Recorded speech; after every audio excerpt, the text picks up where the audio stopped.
Biko recipe in 1 minute. Ayan. So, eto yung mga ingredients na gagamitin natin mga idol. Ayan. So, papakuluan lang natin yung gata. Tapos maglalagay lang tayo ng konting tubig. Tapos maglagay tayo ng asin. Pakuluan lang natin at haluin. Then pag kumulo na, ilagay na natin yung malagkit. Ayan. Bali, half cook lang natin yung malagkit. Tapos, i-separate lang natin siya. Ayan. Tapos, maglagay lang tayo ng butter. Tapos, ilagay natin yung coconut milk again. Tapos, yung cream, coconut cream mga idol. Ayan. Tapos, haluin natin. Maglagay tayo ng brown sugar.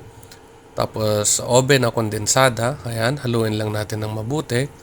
I-mix natin. Tapos, lutuin natin yung malagkit. Ayan. Hanggang sa maging soft siya. Tapos, i-separate lang natin. Tapos, lalagyan natin ng yung sa may ibabaw. Ayan. Yung latik. Ayan. Then, saka natin lagay sa microwave. Ayan. Thank you so much.